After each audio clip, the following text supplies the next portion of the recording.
Take a deep breath and slow the world down. Picture yourself standing on a dimly lit balcony in the middle of the night. Above you, the constellations are crisp and limitless. Below, the city grid hums in threads of light. Now imagine those two vistas, cosmic and urban, folding into each other until the skyline resembles a tangled galaxy. That hybrid image is more than poetic. It hints at what modern connectomics is revealing, an inner cosmos of neural streets and stellar synapses quietly shining behind your eyes. Over the 10 minutes, we will drift through that labyrinth. You will hear how electron beams narrower than a strand of DNA slice brain tissue into history-making mosaics, how artificial intelligences stitch those fragments into crystalline architecture, and why the ability to photograph every synapse raises unsettling questions about memory, privacy, and the essence of self. Every moment, the human brain fires roughly 100 trillion electrical whispers. If each whisper were a speck of ink, an ordinary pen would run dry in half a second. Pause time and draw a single continuous line along every neuron in your skull, and the doodle would stretch 150,000 kilometers, enough to wrap around Earth almost 4 times. Scientists want to trace all of it. The field devoted to that ambition is called connectomics, and the year 2025 has become its moon landing moment. The journey begins with Santiago Ramón y Cajal, a Spanish polymath of the 1890s. Using silver nitrate stains, brass tubes and candlelight, Cajal produced graphite sketches that looked like winter forests, dendrites for branches, axons for trunks. Those sketches weren't artistic embellishment, they were raw data that proved the nervous system is built from discrete cells and that information flows in one direction from dendrite to axon.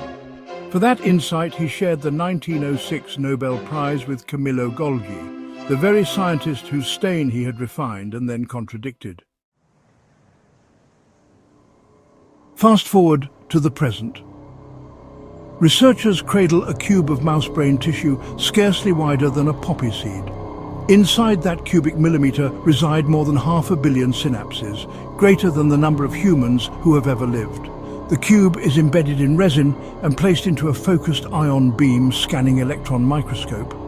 Gallium ions skim away a layer 30 nanometers thick, 1/1000th the diameter of a red blood cell, while an electron beam captures a grayscale photograph of the newly exposed surface. The machine repeats the process 25,000 times.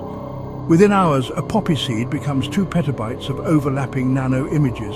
It is as though the world's tiniest onion were peeled and every translucent layer photographed. Those layers drift like digital confetti. Reassembling them into a coherent brain demands artificial intelligence.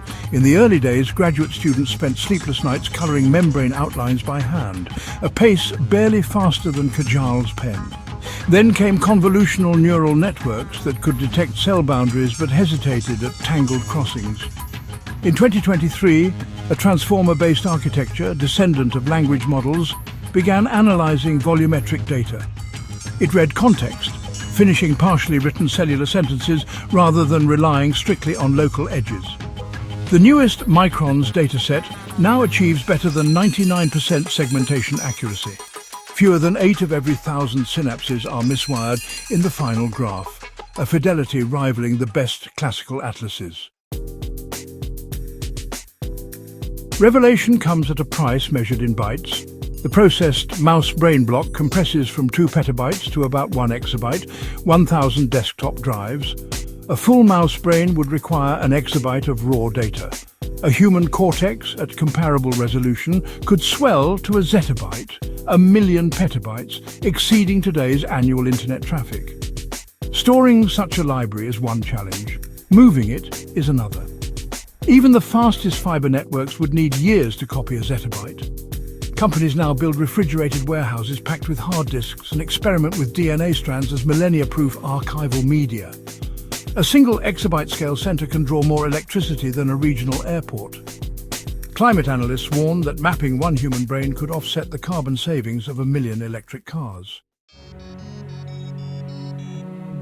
Data gravity cannot eclipse the scientific gold. Analysts tracing every synapse in a mouse's visual cortex discovered motifs wired like logic gates, biological equivalents of computer transistors operating in trillions-fold parallel. Other teams feed connectomic graphs into neural simulations to test Alzheimer's drugs in silico before moving to live animals, shrinking preclinical timelines.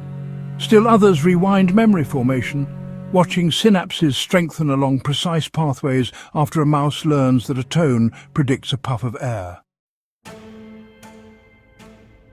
These breakthroughs spark ethical storms.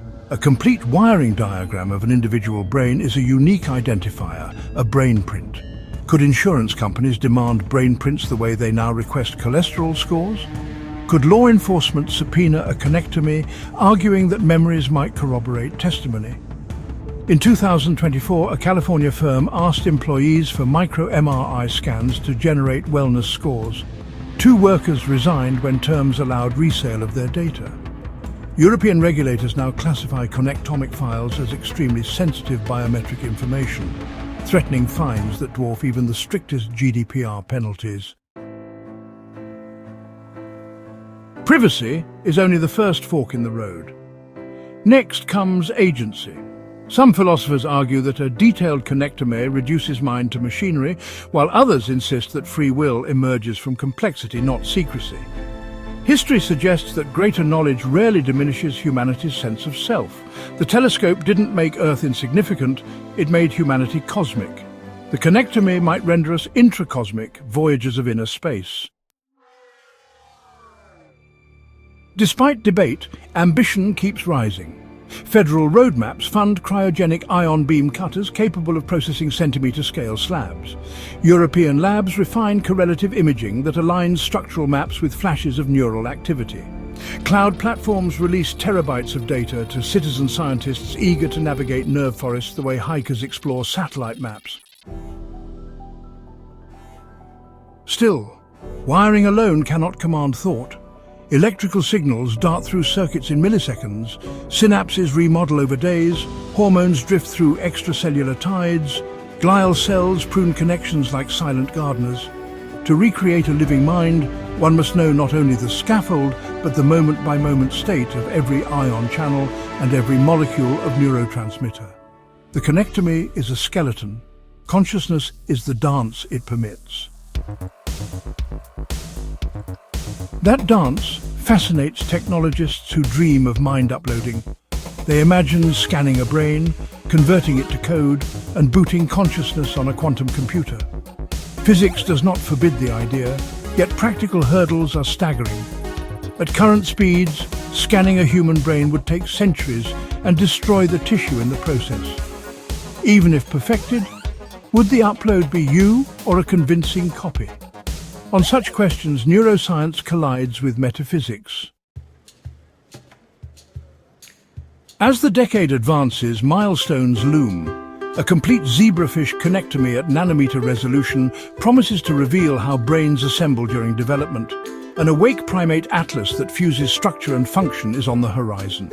Plans for a petabyte-scale connectomy observatory cooled by geothermal wells hint at libraries of inner space rivaling anything built for outer space. To distribute the load, engineers propose scattering miniature vaults across the Arctic and the Andes where natural cold replaces power-hungry chillers.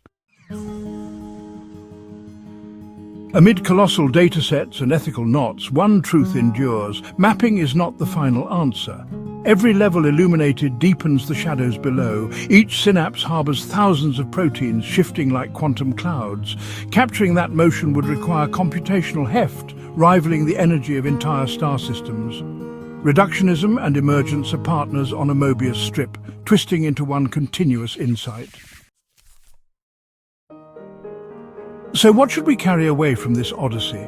First, scale is opportunity. The connectomy is to neuroscience what the genome was to biology a generation ago, an atlas awaiting explorers. Second, scale is risk. Data gravity can sink budgets, drain power grids, and provoke new forms of surveillance. Third, scale is wonder. Pause to consider a synapse, 2 membranes kissing across 20 nanometers of ion-rich space. and realize you are watching the birthplace of ideas, loves, regrets, and revolutions. Step back onto that nighttime balcony. The city's arteries pulse beneath your feet, and the cosmos unfolds overhead. Somewhere between those realms, cradled in darkness, your own neural galaxy is firing, reshaping itself in response to the story you have just absorbed.